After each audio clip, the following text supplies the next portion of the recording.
Okay, तो last time हम लोगों ने शुरुआत कर लिया था, अगर आपको याद होगा, wave mechanical model for the electron means wave particle duality of electron, और उस पर हम लोगों ने मेनली जो चर्चा की है वो डी ब्रॉगलीज कॉन्सेप्ट था। अगर मैं आपको याद दिला दूं तो हमारा डी ब्रॉगली कॉन्सेप्ट ये कह रहा था कि हमारा जो इलेक्ट्रॉन है वो वेव और पार्टिकल दोनों हो सकता है, जिसमें कि उसका पार्टिकल नेचर रेसेसिव कैरेक्टर है, मींस उसका छुपा हुआ नेचर जो है वो पार्टिकल है और मोस्ट ऑफ द टाइम वो वेव है।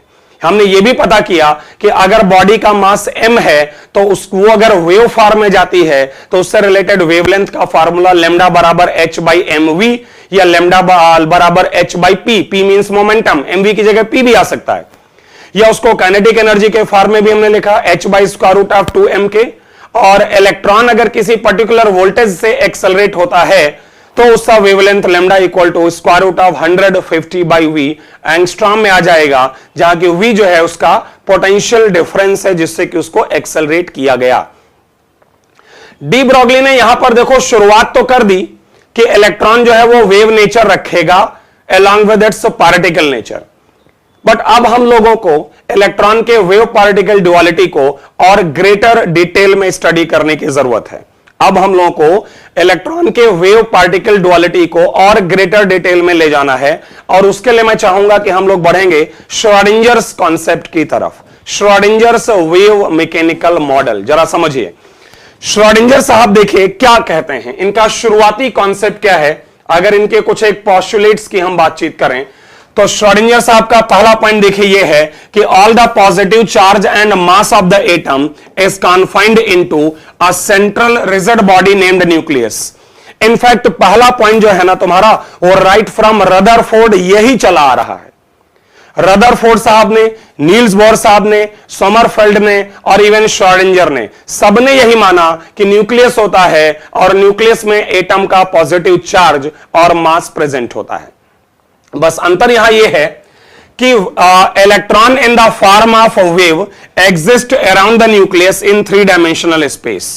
जैसे वहां हम कहते थे कि इलेक्ट्रॉन सर्कुलर ऑर्बिट में या एलिप्टिकल ऑर्बिट में रिवॉल्व करता है, बट यहां यह बोला जा रहा है कि इलेक्ट्रॉन वेव के फॉर्म में न्यूक्लियस के चारों तरफ एग्जिस्ट करेगा, जैसा कि डी ब्रॉगली कॉन्सेप्ट में भी हमने देखा। फिर इसके बाद अगला पॉइंट है कि with the help of quantization of angular momentum, quantization of radiation, wave particle duality and higher engineering mathematics he derived a second order differential equation as follows. अब ये जो लाइन है ना, ये आपको पहले ढंग से समझना पड़ेगा। जो थर्ड पॉइंट है कि आपके श्रोडिंजर साहब ने न्यूक्लियस के चारों तरफ जो इलेक्ट्रॉन वेव है उसके पाथ को, उसके मूवमेंट का एक मैथमेटिकल एक्सप्रेशन भी निकाला with the help of quantization of angular momentum जो हमने पढ़ा है, with the help of quantization of radiation, with the help of concept of wave particle duality of electron and higher engineering mathematics. चूंकि ये derivation बहुत higher level का है, यहां पर जो मैथमेटिक्स हम यूज करते हैं वो आपके क्लास 12th के हिसाब से कहा जाए तो बियॉन्ड स्कोप है, मतलब उसको समझना काफी मुश्किल है, बट फिर भी श्रोडिंजर्स वेव इक्वेशन को सिंप्लीफाइड कॉन्सेप्ट की तरह कैसे रिप्रेजेंट किया जा सकता है वो मैं कोशिश करूंगा यहां पर आपको समझाने की। बट मैं आपको यह जरूर कह दूं कि यह हायर लेवल की मैथमेटिक्स है, समझना थोड़ा सा मुश्किल होता है। मैं समझाने की कोशिश करता हूं, जरा सुनिएगा ध्यान से। देखिए एक बात आप जानते हो कि किसी भी मैथमेटिकल मूवमेंट के लिए या किसी पर्टिकुलर लाइक सर्किल के लिए, एलिप्स के लिए, for hyperbola, for parabola, even for movement of your electron, उसके मूवमेंट का हमेशा एक मैथमेटिकल रिप्रेजेंटेशन होगा and that is known as wave equation of electron. मतलब कि न्यूक्लियस के चारों तरफ ये इलेक्ट्रॉन जो पहले ऑर्बिट में था उसकी जगह अब इलेक्ट्रॉन वेव है, तो हमें इसका इक्वेशन या इसका एक्सप्रेशन निकालना है। जरा एक बात समझिएगा, जैसे तुम लोग कुछ बेसिक बातें बता रहा हूं, जैसे मैथमेटिक्स में आप पढ़ते हो y equal to X square, और अगर मैं आपसे कह दूं कि इसका डिफरेंशियल निकालो तो आप dy बाई डी एक्स बराबर क्या लिखोगे 2 टाइम्स x। तो ये dy बाई डी एक्स आपको क्या बताता है? dy बाई डी एक्स बताता है rate of change of y, rate of change of y with x, मतलब x के बदलने पर y कैसे बदलेगा, क्योंकि y is a function of x. As you can see that y is a function of x, so the term dy by dx represents variation in y with respect to x. मतलब जैसे जैसे x बदलेगा वैसे वैसे y कैसे बदलेगा, ये expression हमको ये बताता है. ये बात समझ आ रही है आप लोगों को? जरा ओके करिए मुझे एक बार, जरा ओके करिए कि आपको समझ आता है जो मैंने लिखा यहां पर. और ये आपकी कहलाती है डिफरेंशियल इक्वेशन. क्या कहलाती है? Differential equation. इस तरह का जो एक्सप्रेशन आता है, that expression is known as a differential equation. अच्छा, कोई मुझे बता सकता है कि ये इक्वेशन क्या कहलाती है? ये तो एक डिफरेंशियल इक्वेशन कहलाती है जिसमें dy बाई dx डिफरेंशियल आपने ले लिया y का विद रेस्पेक्ट टू x. कोई बता सकता है उसको क्या कहते हैं? तो अगर आपको बताऊं मैं, तो ये कहलाती है इंटीग्रेटेड इक्वेशन. देखिए एक बात बताएं, इंटीग्रेटेड इक्वेशन को डिफरेंशिएट करोगे तो डिफरेंशियल इक्वेशन आएगा, और डिफरेंशियल इक्वेशन को अगर वापस इंटीग्रेट करोगे तो इंटीग्रेटेड इक्वेशन आएगा. मेरी बात समझो, y बराबर जब एक्स स्क्वायर दिया था तो तुमने dy बाई dx लेकर ये बताया कि y x पर कैसे डिपेंड करता है. अब जरा इसका उल्टा सोचेगा. अब आप लोग इसका जरा उल्टा सोचेगा जो मैं बोलने जा रहा हूं. मान लीजिए आपको फॉर एग्जाम्पल दिया हुआ है कि dy by dx is equal to dy by dx is equal to x. तो बताओ y कैसे पता चलेगा कि x के कितने बराबर है? आपको लगता है कुछ कैसे निकालोगे? अगर dy by X equal to dy by dx equal to x दिया हो तो आप कैसे निकालोगे कि वहां पर y जो है वो x पर कैसे डिपेंड कर रहा है? एनी आइडिया कैसे निकालोगे? यस, बिल्कुल इंटीग्रेट कर देंगे.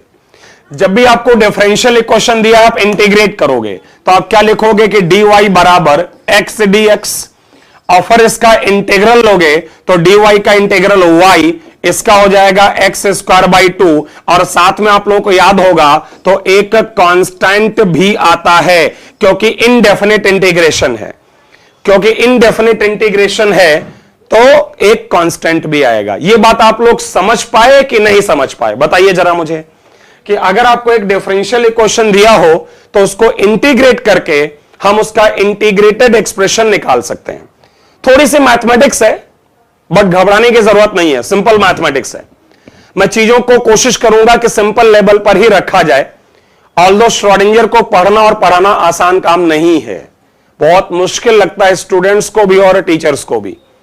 तो मैं श्रोडिंगर के कॉन्सेप्ट को आपके लेवल पर समझाने की कोशिश करूंगा ताकि आपको समझ आए. ओके, चलिए ठीक है. तो कहने का मतलब यह है कि अगर आपको एक डिफरेंशियल इक्वेशन दी हो like dy by dx type का, तो उसको इंटीग्रेट करके हम y as function of x निकाल सकते हैं. अच्छा, यहां पर y आपका एक डिपेंडेंट वेरिएबल है और x एक इंडिपेंडेंट वेरिएबल है. मतलब x की वैल्यू रखोगे तो y की वैल्यू मिल जाएगी. तो x क्या हो गया? इंडिपेंडेंट वेरिएबल, और y क्या हो गया? Dependent variable. अब मेरी बात समझो, ये बताइए अगर न्यूक्लियस के चारों तरफ जो 3 डायमेंशनल स्पेस है, जरा इमेजिन करिएगा कि एक 3 डायमेंशनल स्पेस है ये. तुम लोगों को अगर थोड़ा सा ग्लोब का आइडिया होगा, अगर आप लोग 3 डायमेंशनल स्पेस लो यहां पर और एक ग्लोब के तरह सोचो जरा, ठीक है, एक ग्लोब की तरह एक 3 डायमेंशनल फिगर. तो मुझे एक बात बताओ कि अगर इलेक्ट्रॉन किसी पोजीशन 1 पर या पोजीशन A पर है और यहां से मूव करके पोजीशन B पर जाता है तो इसके कितने कोऑर्डिनेट बदल सकते हैं? बदल सकते हैं. कितने बदलेंगे वो अलग बात है, लेकिन अगर एक स्फेरिकल शेप है, ग्लोब है, और उसमें अगर इलेक्ट्रॉन एक पोजीशन से दूसरे पोजीशन पर जाएं तो उसका जो प्रॉपर्टी है वो शायद तीनों कोऑर्डिनेट्स पर डिपेंड करेगा. जैसे अगर मैं ये कह दूं कि इलेक्ट्रॉन एक वेव है, समझो बात को, इलेक्ट्रॉन एक वेव है, तो मीन पोजीशन आपको पता होगा कि इस लाइन को, इस एक्सिस को कहते हैं क्या? Mean position. ठीक है, ये क्रेस्ट है और ये ट्रफ है, समझो बात को। ये कहलाता है हाइट, इसका एम्पलीट्यूड ए और ए। ये एम्पलीट्यूड नहीं है, ये एम्पलीट्यूड नहीं है, दिस इज नॉट एम्पलीट्यूड, ये सब एम्पलीट्यूड नहीं है। तो इसके लिए हम एक टर्म डिफाइन करते हैं साई, जिसका नाम है वेव फंक्शन। मेरी बात समझो, वेव फंक्शन। और क्या पढ़ते हैं इसको? साई, PSI, साई। बात पे ध्यान दो। साई एक त्रिशूल की तरह बनाया जाता है, ठीक है। साई, साई क्या है? Wave function. वेव फंक्शन क्या है? मीन पोजीशन से उसका डिस्प्लेसमेंट। इलेक्ट्रॉन का मीन पोजीशन से जो डिस्प्लेसमेंट होता है, बात समझ रहे हो? ये अगर मीन पोजीशन है तो इस मीन पोजीशन से इलेक्ट्रॉन का जो डिस्प्लेसमेंट है, इलेक्ट्रॉन का जो डिस्प्लेसमेंट है, that displacement is known as psi, wave function. And this psi represents on x coordinate as well as y coordinate as well as z coordinate।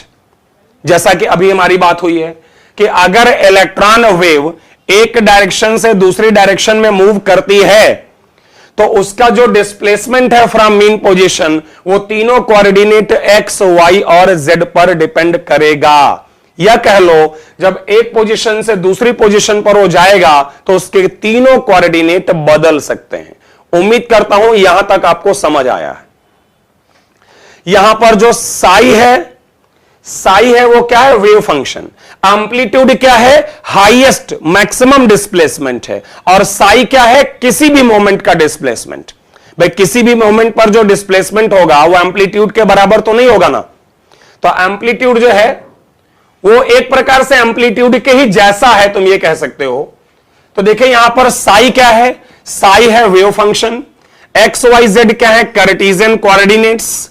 मान लेते हैं capital E total energy of electron है और capital V potential energy of electron है। मैं श्रोडिंजर्स equation को derive करने की कोशिश करने जा रहा हूं, यहां पर सुनते रहिएगा। चूंकि हमारा साई, हम कह रहे हैं कि फंक्शन है एक्स, वाई और जेड का, तो मैं कहूंगा कि जो साई है वो एक्चुअली साई का एक्स डायरेक्शन का वेक्टर, साई का वाई डायरेक्शन का वेक्टर और साई का जेड डायरेक्शन के वेक्टर का सम लिया जाएगा। मतलब जो साई नेट है, नेट साई जो है, that is vector addition of X fraction, Y fraction and Z fraction. Fine.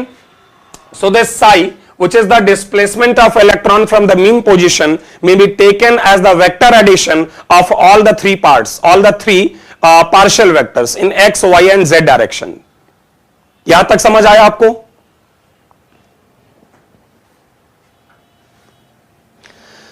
तो वेव फंक्शन अपने आप में एक्चुअल में एक वेक्टर है, ऑब्वियसली, क्योंकि जब इलेक्ट्रॉन मूव करेगा तो वो तीनों डायरेक्शन में मूव कर सकता है। अच्छा, अब सुनिएगा, अकॉर्डिंग टू, सुनो, अकॉर्डिंग टू वेव इक्वेशन जो आप फिजिक्स में पढ़ोगे, double differential of psi with respect to X is written as -4 pi square by lambda square into psi X vector. Similarly, double derivative of psi in y direction is equal to -4 pi square by lambda square into psi z vector। थोड़ा सा patience रखिएगा, धैर्य की जरूरत होगी ये पढ़ने में। इतने बड़े एक्सप्रेशन आपको रटने की जरूरत नहीं पड़ेगी, डोंट वरी, लेकिन सुनते रहिएगा ध्यान से। फिजिक्स में आप लोग पढ़ते हो, जिसको मैंने डायरेक्टली यहां लिख दिया है, सुनना मेरी बात, डायरेक्टली मैंने लिख दिया है, ये फिजिक्स में आप पढ़ते हो इसका डिटेल और डेरिवेशन, कि अगर मैं साई का एक्स डायरेक्शन में बदलाव ऑब्जर्व करूं, what is del square psi by del X square, ये आपको क्या बताता है? साई कैसे बदलेगा एक्स के साथ, ये बताता है साई कैसे बदलेगा वाई के साथ, और ये बताता है कि साई कैसे बदलेगा जेड के साथ। और ये बराबर है -4 pi square by lambda square into Sai Z vector. सुनते रहिएगा, ये इक्वेशन कहां से आई है? That you will study in physics, और वेव्स में आप पढ़ोगे, फिजिक्स में पढ़ोगे, वेव मैकेनिक्स में। ओके, उसको मैंने डायरेक्टली लिख दिया है। ये हमको बता क्या रहा है? ये बता रहा है कि साई में वेरिएशन x के साथ किसके बराबर है? साई में वेरिएशन y के साथ और z के साथ। मतलब x, y और z कोऑर्डिनेट बदलने पर साई कैसे बदलेगा, ये हमको ये बता रहा है। अब अगर हम नेट बदलाव देखें, समझिएगा, अब अगर हम यहां पर नेट बदलाव देखें तो x में बदलाव del square psi by del X square, y में बदलाव del square psi by del Y square, z के लिए बदलाव del square psi by del Z square. अच्छा, मैं क्या बोल रहा हूं? Del square. डेल क्यों बोल रहा हूं? जैसे d भी होता है और डेल भी होता है। जब अलग अलग डायरेक्शन में डिफरेंशिएट करते हैं पार्शियली, तो उसके लिए इस्तेमाल किया जाता है टर्म डेल। ठीक है, तो पार्शियल डिफरेंशियल के लिए टर्म यूज किया जाता है डेल। पार्शियली एक्स के रेस्पेक्ट में, पार्शियली वाई के रेस्पेक्ट में, पार्शियली जेड के रेस्पेक्ट में, तो वहां टर्म यूज किया जाता है डेल। तो जब मैंने तीनों को जोड़ा तो ये बराबर आएगा -4 pi square by lambda square, bracket में साई एक्स वेक्टर, साई का वाई डायरेक्शन का पार्ट और साई का जेड डायरेक्शन का पार्ट। जैसा कि आप समझ रहे होंगे कि मैं इसको लिख सकता हूं -4 pi square by lambda square into Sai square, क्योंकि ये तीनों वेक्टर्स का जो सम है वो किसके बराबर है? नेट साई वेक्टर के। समझ आ रही बात? तो ये आपका आ गया, इसकी जगह मैं यहां दोबारा लिख दूंगा। अब अगर हम चाहें तो इसको थोड़ा सिंप्लीफाई भी कर सकते हैं। कैसे? देखो, ये है -4 pi square H square, H by M V का स्क्वायर मैं लेमडा की जगह रख सकता हूं, और इंटू साई स्क्वायर। ऐसा क्यों? क्योंकि कल हमने प्रूव किया है डी ब्रॉगली क्वेश्चन से कि lambda equal to H by M into V. इसको मैं सिंप्लीफाई कर रहा हूं जस्ट। ठीक है, इसको मैं एक बड़े ही सिंपल इक्वेशन में लाने की कोशिश कर रहा हूं यहां पे। तो अब अगर मैं इसको थोड़ा और सिंप्लीफाई कर दूं तो देखिए, आपके पास एक्सप्रेशन ये है जो सामने है, देखेगा ये आ जाएगा -4 पाई स्क्वायर, -4 पाई स्क्वायर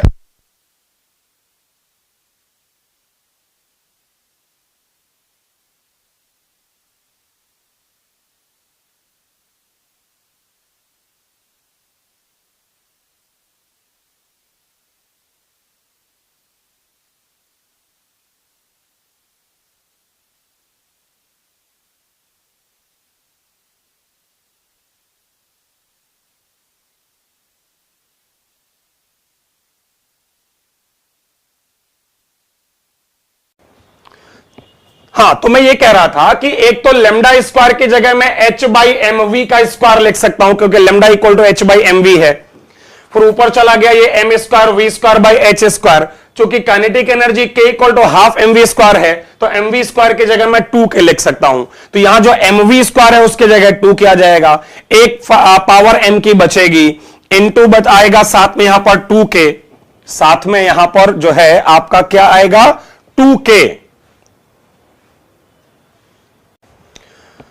तो -4 पाई स्क्वायर एम और आ गया साथ में इसके 2 के divided by H square into Sai. तो ये आ जाएगा देखो -8 पाई स्क्वायर एम इंटू के kinetic energy by H square into Sai. और अगर हम चाहें तो इस काइनेटिक एनर्जी को हम पोटेंशियल एनर्जी के टर्म्स में भी लिख सकते हैं। तो इसका एक्सप्रेशन आ जाएगा यहां पर finally -8 pi square M total energy minus potential energy, क्योंकि काइनेटिक एनर्जी निकालने का तरीका क्या होगा? Total minus potential by H square into psi. अब अगर फाइनली मैं समराइज करूं तो del square psi by del X square, del square psi by del Y square, del square psi by del Z square, और उसको अगर left में ले लें तो +8 pi square M into total energy minus potential energy by H square into psi equal to 0। तो जहां मैंने, एक बार दोबारा मैं बता रहा हूं, जहां मैंने ये शुरुआत की थी, एक बार दोबारा सुनिएगा, मैंने कहा था कि जो साई है वो तीनों कोऑर्डिनेट्स पर डिपेंड करेगा, एक्स वाई जेड। तो साई नेट वेक्टर तीनों पार्ट्स का सम होगा। फिर मैंने डायरेक्टली एक एक्सप्रेशन उठाया आपका फिजिक्स से कि वेव का जो एम्पलीट्यूड है या जो साई है वेव फंक्शन, वो एक्स के साथ वारी करेगा ऐसे, इस तरह से वाई के साथ, इस तरह से जेड के साथ। फिर मैंने यहां लिखा है कि नेट वेरिएशन कैसे निकालें, तो तीनों को सम कर दिया, फिर सिंप्लीफाई किया तो एक इक्वेशन आया। अगर आप ध्यान दो तो ये इक्वेशन जो है ना अपने आप में, ये आपकी जो इक्वेशन है अपने आप में, ये एक सेकंड ऑर्डर डिफरेंशियल इक्वेशन है। और इसी इक्वेशन को सेकंड ऑर्डर डिफरेंशियल इक्वेशन, और इसी को हम श्रोडिंजर्स वेव इक्वेशन कहते हैं। इसी को हम क्या कहते हैं? श्रोडिंजर साहब का वेव इक्वेशन, हम इसी को कहते हैं। अब इस पर हम और चर्चा करेंगे, इसका और डिटेल में जाएंगे, इसलिए और कॉन्सेप्ट को सीखेंगे। ये बताओ, ये समझ तो आया ना? एक्सप्रेशन थोड़ा जरूर बड़ा है, लेकिन ये समझ तो आया?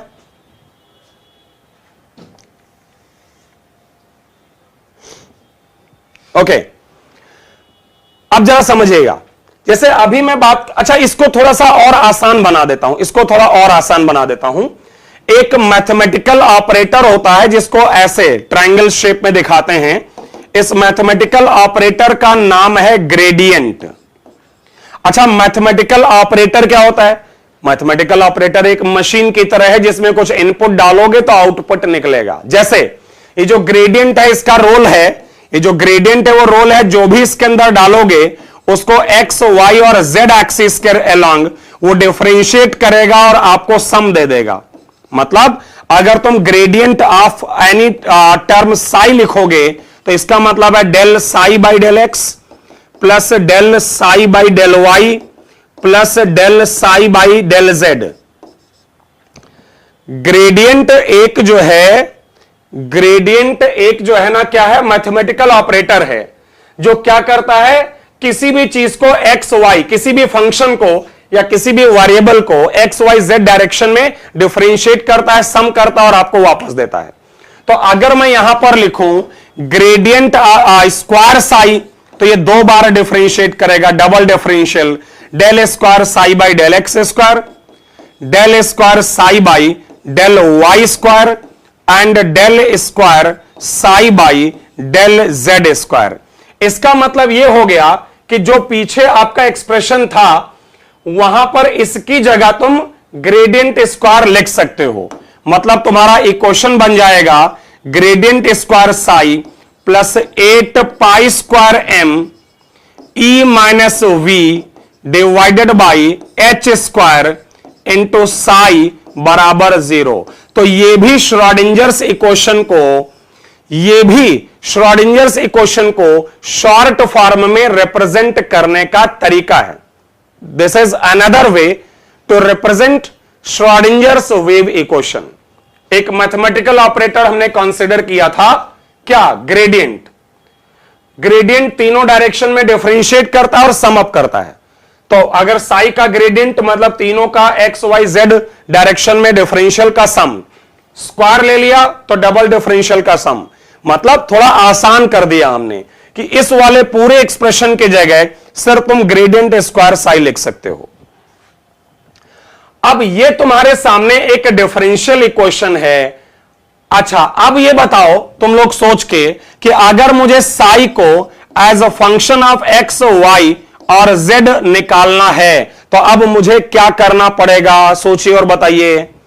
अब अगर मुझे, ये तो डिफरेंशियल इक्वेशन है ना आपके पास, ये जो आया ये तो वेरिएशन बता रहा है, ये तो आपको वेरिएशन बता रहा है कि साई एक्स वाई जेड के साथ वेरी कैसे करेगा। अब हमको चाहिए साई का एक simplified expression in terms of X Y Z. तो अब आपको इसको क्या करना पड़ेगा? अब आपको इसका इंटीग्रेशन करना पड़ेगा। लेकिन समस्या क्या है? समस्या यह है कि तुम इसका इंटीग्रेशन ना अभी चाह के भी नहीं कर पाओगे, इतनी हायर लेवल की मैथमेटिक्स होगी। कारण यह है कि यहां 3 वेरिएबल है ना, एक्स वाई जेड, तो तुम्हें ट्रिपल इंटीग्रेशन करना पड़ेगा, एक्स डायरेक्शन में, वाई डायरेक्शन में, जेड डायरेक्शन में। ये जो पूरा है इसको आपको इसको पूरे को आपको डिफरेंशिएट करना पड़ेगा एक्स वाई जेड तीनों डायरेक्शन में। तो हम ऐसा कुछ करेंगे नहीं, सोच तो सकते हैं एटलीस्ट, मतलब अब इंटीग्रेशन करने वाले नहीं है ना, हम कर पाएंगे। उसके लिए हायर इंजीनियरिंग मैथमेटिक्स चाहिए जो हम लोगों को अभी नहीं आती, आपने नहीं पढ़ा है अभी उसके बारे में। बट एक बात सोच तो लो ना कि अगर इसको इंटीग्रेट किया जाए, सोच के बताओ मुझे, तो आपका जो फाइनल एक्सप्रेशन आएगा उसमें कितने कांस्टेंट होंगे? सोच के बताओ, चलो जल्दी से सोचो और बताओ। अगर इसको जो श्रोडिंजर्स इक्वेशन है, जैसे श्रोडिंजर इक्वेशन क्या बता रही है, आपका जो वेव है उसका जो साई है, मीन पोजीशन से डिस्प्लेसमेंट, उसका variation with X Y Z. तो मुझे इतना सोचकर बताओ कि इस वेव इक्वेशन को जब इंटीग्रेट करेंगे नहीं, मतलब अगर सोचा जाए तो आपको कितने कांस्टेंट मिलने वाले हैं? तो जहां तक मेरी जानकारी कहती है कि आपको 3 कांस्टेंट मिलने वाले हैं। क्यों 3 कांस्टेंट मिलने वाले हैं? क्योंकि जब तुम एक डायरेक्शन में इंटीग्रेट करते हो तो इनडेफिनिट इंटीग्रेशन में एक कांस्टेंट आता है। जब तुम एक डायरेक्शन में इंटीग्रेट करते हो तो एक कांस्टेंट आता है ना यार। तो जब तुम 3 डायरेक्शन में इंटीग्रेट करोगे तो 3 कांस्टेंट आएंगे। तो आप जब श्रोडिंजर्स वेव इक्वेशन को इंटीग्रेट करेंगे तो वहां पर जो 3 कांस्टेंट आपके आते हैं, समझो मेरी बात को, वहां पर जो 3 कांस्टेंट आते हैं, उन 3 कांस्टेंट्स को हम एन एम एल ये बोला जाता है, और ये आपके क्वांटम नंबर्स होते हैं जिन पर हम आगे पढ़ेंगे। जैसे अभी मुझसे कोई पूछ रहा था कि श्रोडिंजर्स वेव इक्वेशन का सिग्निफिकेंस क्या है या एप्लीकेशन क्या है। मैं आपको बताऊं कि आगे जितना भी तुम एटॉमिक स्ट्रक्चर में पढ़ोगे, आगे जितना भी पढ़ोगे वो सारा कुछ श्रोडिंजर्स वेव इक्वेशन से ही आएगा। श्रोडिंजर्स वेव इक्वेशन को हम इंटीग्रेट नहीं करेंगे, लेकिन उसके इंटीग्रेशन से जो रिजल्ट्स मिले हैं, उनको फॉलो करेंगे। तो एक रिजल्ट ये है कि जब उसको 3 डायरेक्शन में तुम इंटीग्रेट करोगे तो तुम्हें 3 कांस्टेंट मिलेंगे, एन, एम और एल, और इन्हीं कांस्टेंट को आगे चल के पढ़ा जाएगा principal quantum number, azimuthal quantum number और मैग्नेटिक क्वांटम नंबर। चौथा एक क्वांटम नंबर होता है स्पिन क्वांटम नंबर, जिसको एस से लिखते हैं, that was not proposed by Schrodinger. In fact 4 quantum number हैं, एन, एल, एम और एस, और इसमें ये जो 3 हैं वो श्रोडिंजर्स वेव इक्वेशन से आए हैं। क्वांटम नंबर है क्या, इस पर चर्चा हम आगे करेंगे, लेकिन पहले ये समझ लेते हैं कि जब आप श्रोडिंजर्स वेव इक्वेशन को इंटीग्रेट करोगे तीनों डायरेक्शन में तो आपको 3 कांस्टेंट मिलेंगे। वो 3 कांस्टेंट हैं एन, एल, एम, जिनको कहते हैं quantum number, principal quantum number, azimuthal quantum number, magnetic quantum number. चौथा जो स्पिन क्वांटम नंबर है वो श्रोडिंजर साहब ने नहीं बताया था, किसने बताया था, उस पर चर्चा आगे करेंगे। ठीक है, ओके। अब आगे सुनना, जरा सुनते रहिएगा। ये बताइए, मेरी बात समझो, ये बताओ एक छोटा सा पॉइंट और, मैं वेव फंक्शंस पर कुछ कंडीशंस लगाने जा रहा हूं, सुनिएगा। कंडीशंस फॉर साई पर कुछ कंडीशंस लगाने जा रहा हूं। कौन कौन सी कंडीशंस? देखो, जब तुम श्रोडिंजर्स वेव इक्वेशन को इंटीग्रेट करोगे तो तुम्हारे पास नंबर ऑफ इक्वेशंस मिलेंगे, तमाम सारे इक्वेशंस मिलेंगे, अलग अलग एटम के लिए, अलग अलग ऑर्बिटल के लिए, अलग अलग शेल सब शेल के लिए। तो जब तुम श्रोडिंजर्स वेव इक्वेशन को इंटीग्रेट करोगे ना तो psi as a function of X Y Z आएगा, psi as a function of X Y और जेड आएगा।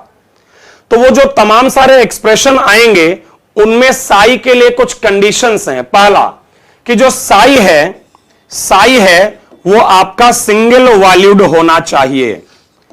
सिंगल वैल्यूड का क्या मतलब है?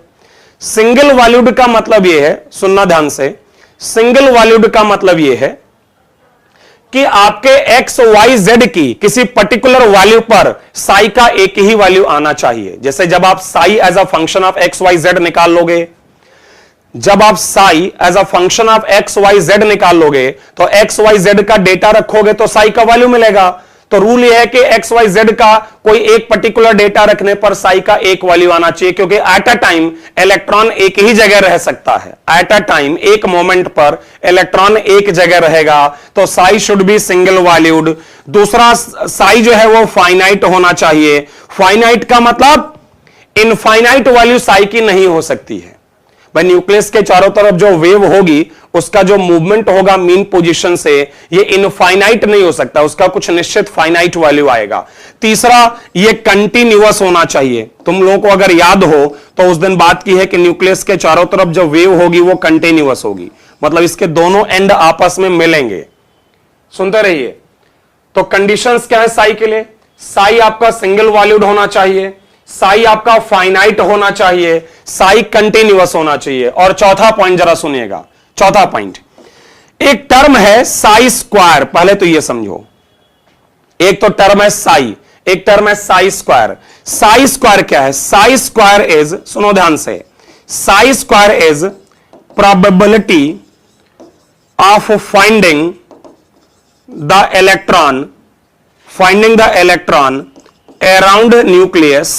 around nucleus per unit volume. ध्यान से सुनना, साई जो है वो तो क्या है? वेव फंक्शन है, displacement from mean position. Sai square क्या है?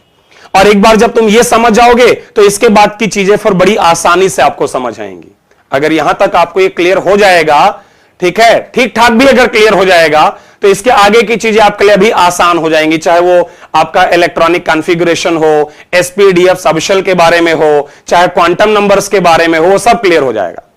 मैं ये कह रहा हूं कि जब आप श्रोडिंजर्स वेव इक्वेशन को इंटीग्रेट करेंगे, जब आप श्रोडिंजर्स वेव इक्वेशन को इंटीग्रेट करेंगे, तो मैंने कहा वहां पर साई के तमाम सारे एक्सप्रेशन मिलेंगे। उन एक्सप्रेशन में साई के लिए कुछ कंडीशंस हैं। पहली बात, साई जो है सिंगल वैल्यूड होना चाहिए, फाइनाइट होना चाहिए, इनफाइनाइट वैल्यू साई की नहीं हो सकती है, मतलब मीन पोजीशन से जो डिस्प्लेसमेंट है। कंटिन्यूअस वेव होनी चाहिए। और चौथा पॉइंट समझाने की कोशिश कर रहा हूं लास्ट में, कि जो साई का स्क्वायर है ये बताता है probability of finding the electron around the nucleus per unit volume. इस टर्म पर जरा एम्फेसाइज करिएगा, पर यूनिट वॉल्यूम, मतलब न्यूक्लियस के चारों तरफ मिलने के प्रोबेबिलिटी पर यूनिट वॉल्यूम। तो जरा मुझे सोचकर बताओ कि अगर हमारे न्यूक्लियस के चारों तरफ एक छोटा सा स्पेस कंसीडर किया जाए, जैसे मान लो ये हमारा न्यूक्लियस है, इसके चारों तरफ एक छोटा सा स्पेस कंसीडर कर लिया जाए किसी भी साइज या शेप का, और इसका जो वॉल्यूम है वो लेट से डीवी है, तो जरा बताओ इसमें इलेक्ट्रॉन मिलने की प्रोबेबिलिटी क्या हो जाएगी? अगर आपको समझ आया है तो यहां पर इलेक्ट्रॉन मिलने की जो प्रोबेबिलिटी है P, वो बराबर हो जाएगा साई स्क्वायर इंटू डीवी। ऐसा क्यों? क्योंकि Sai square per unit volume है, मतलब 1 ml का या 1 नैनो ml, कुछ भी कह लो, मतलब एक स्मॉल स्पेस का पर यूनिट वॉल्यूम। और अगर टोटल वॉल्यूम डीवी है इस स्पेस का, तो यहां इलेक्ट्रॉन प्रोबेबिलिटी ये हो जाएगी, या इसको ऐसे भी लिख सकते हैं कि this is equal to psi square into dx into D Y into dz. ऐसा क्यों? क्योंकि मान लेते हैं कि ये जो तुमने फिगर लिया, ये जो फिगर तुमने लिया, इसके डायमेंशंस आपके डीएक्स डीवाई और डीजेड हैं, तो तुम्हारा जो डीवी है वो किसके बराबर हो जाएगा? डीवी बराबर हो जाएगा लेंथ, ब्रेड्थ और हाइट के मल्टीप्लीकेशन के। मेरी बात समझना, साई स्क्वायर अगर यूनिट वॉल्यूम में इलेक्ट्रॉन प्रोबेबिलिटी है, तो डीवी वॉल्यूम अगर छोटा सा स्पेस लें तो उसके अंदर प्रोबेबिलिटी साई स्क्वायर डीवी या psi square dx dy dz हो जाएगा। तो तुम लोग मुझे सोचकर बताना जो मैं पूछने जा रहा हूं, अब जो लाइन पूछने जा रहा हूं इसको सोच के जवाब दीजिएगा, ठीक है? इतना तो आपने जरूर समझा है कि अगर मैं यहां पर एक एक्सप्रेशन लिखूं, और ये एक्सप्रेशन है psi square dx dy dz triple integration, क्योंकि 3 टर्म है dx dy dz, minus infinity से प्लस इन्फिनिटी, माइनस इन्फिनिटी से प्लस इन्फिनिटी, माइनस इन्फिनिटी से प्लस इन्फिनिटी। तो ये टर्म क्या आना चाहिए? सोच के बताओ। इस टर्म का वैल्यू जो है फाइनली हमें क्या मिलना चाहिए? क्या लगता है आपको? ठीक है, जो भी आप दिमाग लगा सकते हैं बताइए, फिर मैं आपको एक्सप्लेन कर दूंगा।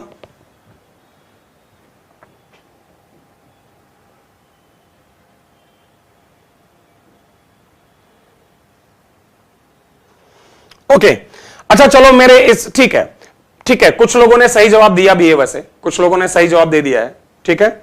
मुझे बस एक बात बताओ तुम लोग सोच के जरा, तुम्हारी अपने घर में मिलने की प्रोबेबिलिटी ज्यादा है? सोच के जवाब देना।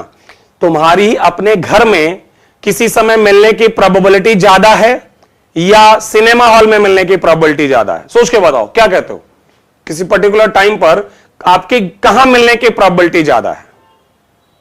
ओके चलिए सही बात है, घर में मिलने की प्रोबेबिलिटी ज्यादा है, सिनेमा हॉल में मिलने की प्रोबेबिलिटी कम है। अच्छा अब दूसरे क्वेश्चन का जवाब दीजिएगा, तुम्हारी सिर्फ घर में मिलने की प्रोबेबिलिटी ज्यादा है या घर प्लस सिनेमा हॉल मिला के मिलने की प्रोबेबिलिटी ज्यादा है? बस सिर्फ घर और सिर्फ सिनेमा हॉल की बात करें तो अब इसलिए घर में मिलने की ज्यादा है। अगर मैं कहूं घर की प्रोबेबिलिटी या घर प्लस सिनेमा हॉल कहां की ज्यादा है, तो अब इसलिए यार घर प्लस सिनेमा हॉल, क्योंकि जब तुम घर प्लस सिनेमा हॉल कहोगे तो घर की भी प्रोबेबिलिटी उसमें आ गई और सिनेमा हॉल की भी आ गई। अच्छा ठीक है, एक और जवाब दो, तुम्हारी अपने घर में मिलने की प्रोबेबिलिटी ज्यादा है कि अपने सिटी में मिलने की प्रोबेबिलिटी ज्यादा है? क्या कहते हो, कहां प्रोबेबिलिटी मिलने की ज्यादा है, घर में या पूरे सिटी में? तो ऑब्वियसली पूरे सिटी में, क्योंकि जब तुम पूरे सिटी की बात करते हो तो घर तो इंक्लूड हो ही गया ना यार उसमें। अच्छा सिटी से ज्यादा प्रोबेबिलिटी तुम्हारी अपने स्टेट में मिलने की है। जिस भी स्टेट में आप रहते हो शायद उस स्टेट में मिलने की प्रोबेबिलिटी तुम्हारी और ज्यादा है। मतलब अगर घर में मिलने की प्रोबेबिलिटी 70% है तो हो सकता है पूरे सिटी में मिलने की 80% हो सकता है स्टेट में मिलने की 90% हो सकता है इंडिया में मिलने की 95% हो, क्योंकि जब तुम पूरे इंडिया की बात करो तो उसमें स्टेट सिटी घर सब शामिल हो गया। समझ आया कि नहीं? तो अब मेरे आखिरी क्वेश्चन का जवाब दो, अब मेरे लास्ट क्वेश्चन का जवाब दो, पूरे यूनिवर्स में तुम्हारी मिलने की प्रोबेबिलिटी कितनी है?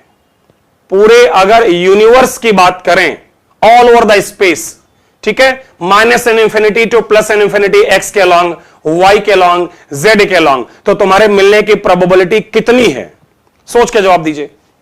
और मुझे जवाब मिल भी रहा है वैसे, और आप सही सोच भी रहे हैं। यस बिल्कुल 100% है, या कह लो प्रोबेबिलिटी 1 है, क्योंकि प्रोबेबिलिटी को परसेंट में नहीं लिखा जाता है तो कहेंगे प्रोबेबिलिटी 1 है। क्योंकि अगर तुम प्रेजेंट हो इस यूनिवर्स में, अगर इस यूनिवर्स में प्रेजेंट हो तो कहीं ना कहीं तो प्रेजेंट हो, तो पूरे यूनिवर्स में मिलने की प्रोबेबिलिटी 1। उसी चीज को जरा यहां समझने की कोशिश करो कि psi square probability unit volume का, psi square dx dy dz, this is the probability of finding the electron around the nucleus in a tiny space having dimensions dx, dy and dz. And now we are integrating this expression from -∞ to +∞ along all the three Cartesian coordinates. That means you are summing up the probability of finding the electron all over the space, and that means this expression must be equal to unity. बताओ समझ आया कि नहीं? समझ आया कि नहीं? ये जो मैंने अब फाइनली इक्वल टू 1 लिखा, क्लियर? ओके चलिए गुड। तो मैंने क्या क्या बोला है? मैंने ये कहा है कि श्रोडिंजर्स wave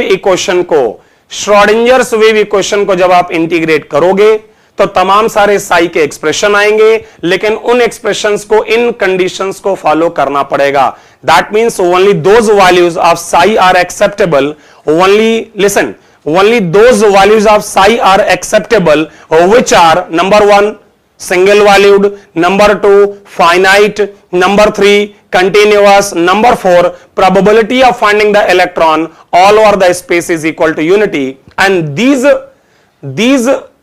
equations of psi or these vectors of psi या psi vectors are known as eigen vectors or eigen values. सुनिएगा, मैं ये कह रहा हूं कि these psi vectors which follow above 4 conditions, these psi vectors which follow above 4 conditions are known as eigen values or eigen vectors. Quantum science में ये सब क्वांटम साइंस है जो हम पढ़ रहे हैं, this is all is known as quantum science. Okay, तो वहां उनको कहते हैं आइगेन वेक्टर्स। साई की वो वैल्यूज जो इन चारों कंडीशंस को फॉलो करेंगी उनको कहा जाता है आइगन वेक्टर्स। अगर आप लोग यहां तक ओके करें कि आपको ये एक बेसिक आइडिया क्लियर हो गया है, तो अब मैं आगे बढ़ना चाहूंगा। तो साई की ये वैल्यूज जो इन कंडीशंस को फॉलो करेंगी उनको हम कहते हैं आइगन वेक्टर्स या आइगन वैल्यूज। अब आ जाते हैं श्रोडिंजर्स वेव इक्वेशन से हम क्या क्या रिजल्ट निकाल पा रहे हैं। सुनो, श्रोडिंजर्स वेव इक्वेशन से हम क्या क्या रिजल्ट्स निकाल पा रहे हैं, ध्यान दो। देखो, श्रोडिंजर्स वेव इक्वेशन के आधार पर शेल्स, ये तो आपको पता है KLMN होते हैं। सब शेल्स को लिखा जाता है SPDFGH। हालांकि सब शेल्स का आइडिया तो हमें सोमरफेल्ड ने ही दे दिया था, तो सब शेल को SPDFGH बोलते हैं। S मतलब शार्प, P मतलब प्रिंसिपल, D मतलब डिफ्यूज्ड, F मतलब फंडामेंटल। G और H एक्चुअल में अभी डिस्कवर नहीं हुए हैं, बट भविष्य में अगर डिस्कवर होंगे तो मैंने उनका नाम ले दिया है G और H। अभी हमने जो डिस्कवर किए हैं वो SPDF है। G और H या उसके आगे भी जा सकते हैं, ठीक है, लेकिन वो अभी डिस्कवर नहीं हुए हैं। और ऑर्बिटल या सबशेल्स ऐसे लिखे जाते हैं SPX, PY, PZ। ध्यान रखिएगा कि अगर आपके पास S सबशेल है ना, S शेल में S सबशेल भी है और S ऑर्बिटल भी है। इस बात को मैं तुमको समझाने की कोशिश करता हूं, जरा समझिएगा। देखो, S शेल में S सबशेल होता है और S ऑर्बिटल भी होता है। P शेल में P सबशेल होता है और ऑर्बिटल होते हैं PX, PY और PZ। ऐसे D में 5 ऑर्बिटल होते हैं, DXY, DYZ, DXZ, DX square, Y square, DZ square. सुनते रहिएगा, मेरी बात सुनिएगा। तुम्हारा जो शेल, सबशेल और ऑर्बिटल का कॉन्सेप्ट है ना, वो समझने की कोशिश करो।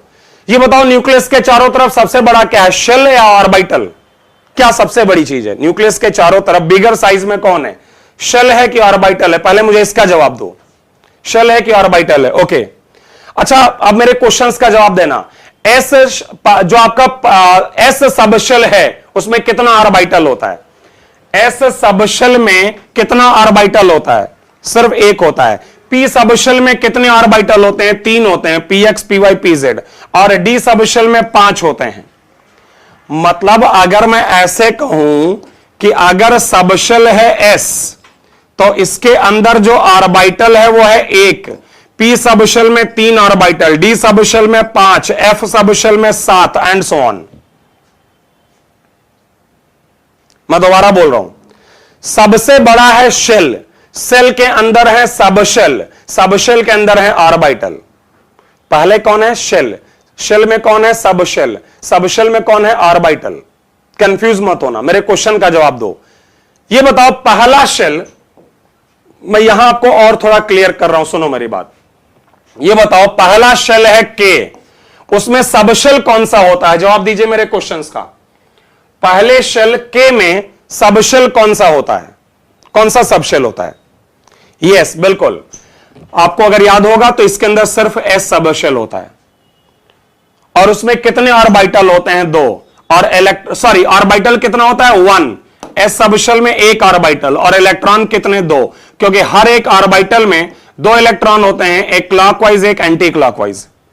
ये कॉन्सेप्ट आपको आगे सिखाऊंगा, पाउलीज कॉन्सेप्ट है, पाउली का प्रिंसिपल है, ये समझाऊंगा आगे चल के। अभी मुझे ये बताओ, मैं दोबारा बोल रहा हूं, पहले शेल K में सबशेल कितना है? 1। कौन सा? सिर्फ 1s, 1s, सिर्फ उसके अंदर 1s है। क्योंकि सोमरफेल्ड साहब ने कहा था, सोमरफेल्ड साहब ने कहा था जिस नंबर का शेल होगा उतने ही उसमें सबशेल होंगे। तो पहले शेल में 1 सबशेल, दूसरे शेल में 2 सबशेल, तीसरे शेल में 3 सबशेल, चौथे शेल में 4 सबशेल। तो जरा मुझे सोच के बताओ, सेकंड शेल L में कितने सबशेल हैं? कौन कौन से हैं? सेकंड शेल, ध्यान रखना, शेल बोल रहा हूं, कंफ्यूज नहीं होना, शेल बोल रहा हूं। इसमें सबशेल कौन है? सबशेल है आपका 2s और 2p। अब मुझे ऑर्बिटल बताओ, सेकंड शेल में कितने ऑर्बिटल हैं टोटल? टोटल ऑर्बिटल कितने हैं? दिमाग लगा के आंसर दीजिएगा। सेकंड शेल में 2 सब शेल हैं, 2s है और 2p है। अब सेकंड शेल के टोटल ऑर्बिटल कितने हैं? तो टोटल ऑर्बिटल हैं 1 + 3 = 4। भाई एस सब शेल का 1 ऑर्बिटल होता है, पी सब शेल के 3 ऑर्बिटल होते हैं, टोटल 4। तो बताओ फिर फाइनली सेकंड शेल में इलेक्ट्रॉन कितने होते हैं? टोटल इलेक्ट्रॉन सेकंड शेल में, सेकंड शेल में टोटल इलेक्ट्रॉन कितने हो जाएंगे? यस बिल्कुल 8 हो जाएंगे, क्योंकि अगर 4 ऑर्बिटल हैं और हर ऑर्बिटल में 2 इलेक्ट्रॉन है तो टोटल 8 इलेक्ट्रॉन सेकंड शेल में।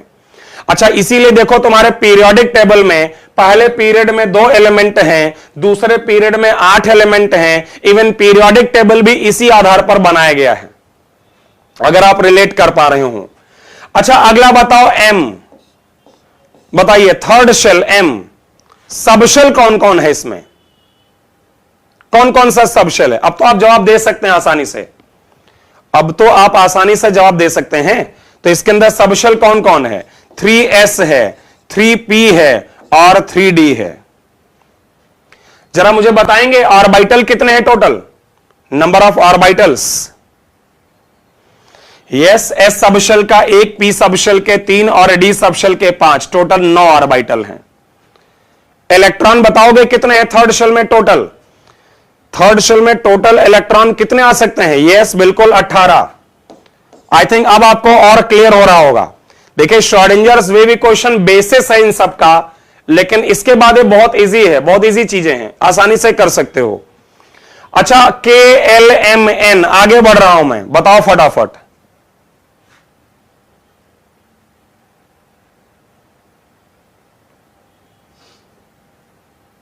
यस बिल्कुल, इसके अंदर क्या क्या होगा? 4s, 4p, 4d और 4f। ऑर्बिटल है 1 + 3 + 5 + 7 मिला के 16 और इलेक्ट्रॉन्स का नंबर है शायद 32। चलिए एक और कर लेते हैं, KLMNO। चलो एक लास्ट और बता दो जरा जल्दी से, फिलअप करो इसको, इस टेबल को फिलअप करो।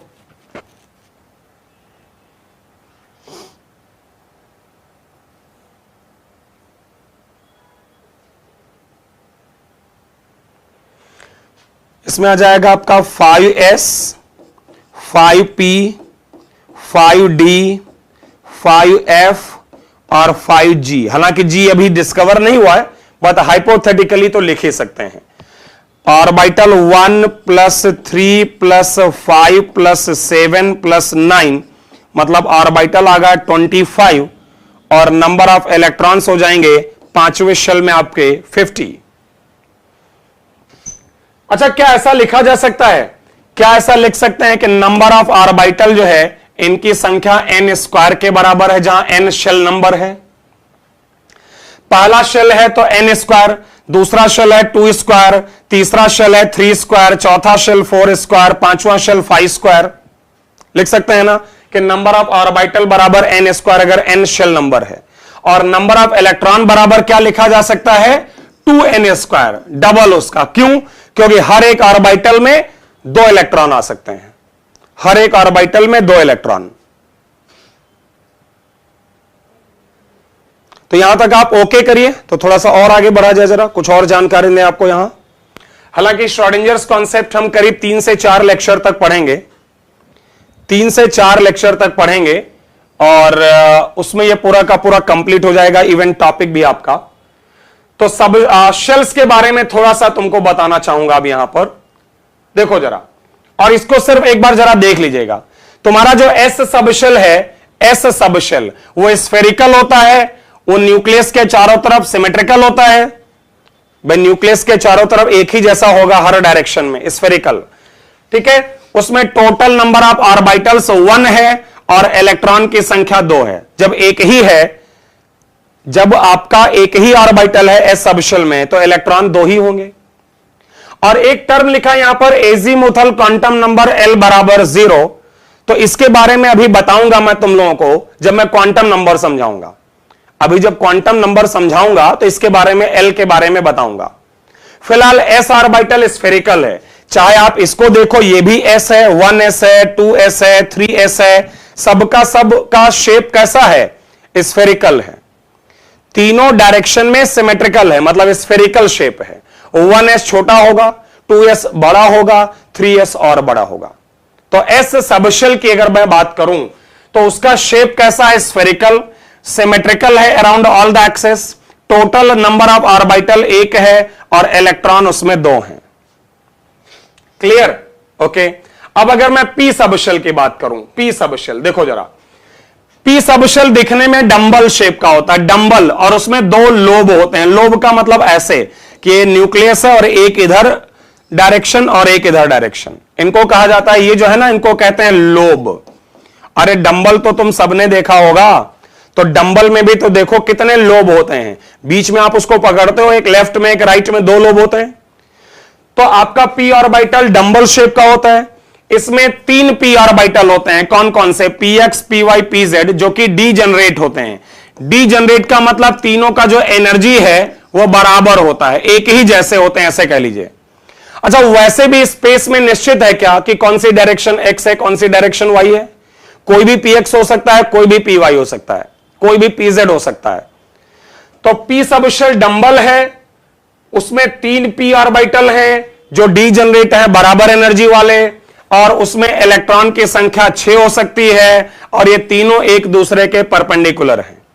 मतलब अगर मान लो एक है तुम्हारा x एक्सिस में, तो दूसरा हो जाएगा y एक्सिस में, और तीसरा हो जाएगा z एक्सिस में। अगर आप लोगों को समझ आया हो तो एक x के लॉन्ग px है, y के लॉन्ग py है, z के लॉन्ग pz है। एक px है 2 लोब वाला, एक py है 2 लोब वाला, एक pz है 2 लोब वाला, और तीनों एक दूसरे से 90 डिग्री पर है, और हर एक ऑर्बिटल में 2-2 इलेक्ट्रॉन, इसलिए मैक्सिमम इलेक्ट्रॉन की संख्या 6, l बराबर 1। ये मैं आपको आगे समझाऊंगा। अगर इसका शेप आपको यहां दिखा दिया जाए तो देखिए ये यहां बना हुआ है, ये है, ये देखो आपका x के अलोंग 2 लोब हैं, x के अलोंग ये वाले 2 लोब इसमें हैं, ऐसे ही आपका y के अलोंग ये 2 लोब हैं, और ऐसे z के अलोंग ये वाले 2 लोब हैं। तीनों को अलग अलग बना सकते हो, तीनों को अलग अलग दिखा सकते हो, या चाहो तो तीनों को एक साथ भी दिखा सकते हो।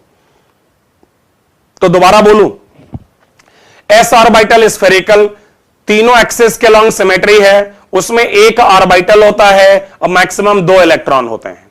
p ऑर्बिटल डंबल शेप में 3 p orbital px, py, pz होते हैं, तीनों में 2-2 इलेक्ट्रॉन, तो टोटल 6 इलेक्ट्रॉन होते हैं। मैक्सिमम p सबशेल में 6 इलेक्ट्रॉन होते हैं। तीनों ऑर्बिटल एक दूसरे के परपेंडिकुलर और 90 डिग्री पर होते हैं, और बराबर एनर्जी के होते हैं। बताओ समझ आया कि नहीं? ओके करो।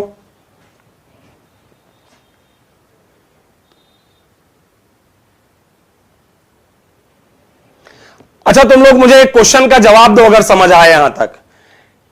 p सबशेल में मैक्सिमम कितने इलेक्ट्रॉन हो सकते हैं? सोच के जवाब देना। p सबशेल में मैक्सिमम कितने इलेक्ट्रॉन हो सकते हैं? सोच के जवाब दो। ओके, ठीक है, करेक्ट, ऑब्वियसली 6 इलेक्ट्रॉन। अब मुझे जवाब देना, p ऑर्बिटल में मैक्सिमम कितने इलेक्ट्रॉन हो सकते हैं? p ऑर्बिटल में मैक्सिमम कितने इलेक्ट्रॉन हो सकते हैं? यस, बिल्कुल। जब तुम p ऑर्बिटल की बात करोगे तो 2 इलेक्ट्रॉन, चाहे px की बात करो, चाहे py की बात करो, चाहे pz की बात करो। ऑर्बिटल छोटी जगह है, सबशेल बड़ी जगह है। सबशेल बड़ा स्पेस है, उसके अंदर ऑर्बिटल हैं। तो p सबशेल में 3 ऑर्बिटल हैं, तीनों में 2-2 इलेक्ट्रॉन हैं। तो p सबशेल में तो 6 हैं, लेकिन p के किसी ऑर्बिटल में 2 हैं। उम्मीद है क्लियर हुई आपको बात। ये तो ये मैंने आपको बताया s और p सबशेल के बारे में। ऐसे जरा d सबशेल देखिए।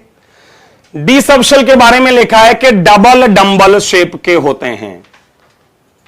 D orbitals are double dumbbelled, and obviously if they are double dumbbelled, number of loops will be 4।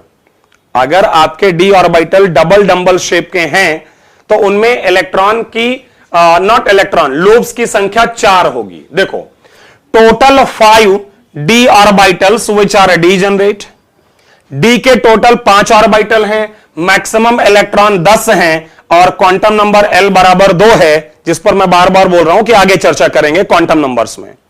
फिर से देख लो, D subshell, double dumbbell shape के हैं, डबल डंबल्ड शेप के हैं। ओके, उसमें टोटल 5 d ऑर्बिटल हैं जो d जनरेट हैं बराबर एनर्जी के, और टोटल या मैक्सिमम इलेक्ट्रॉन 10 हैं। कौन से 5 d ऑर्बिटल हैं देखो जरा, 5 d ऑर्बिटल कौन से हैं? देखिए मैंने 2 कैटेगरी में आपको यहां पर डिवाइड कर रखा है। एक जिनको मैं कह रहा हूं एक्सियल, जिसको लिख रहा हूं ई जी से, ई और सबस्क्रिप्ट जी से, इसका भी मीनिंग है जो आप आगे पढ़ेंगे।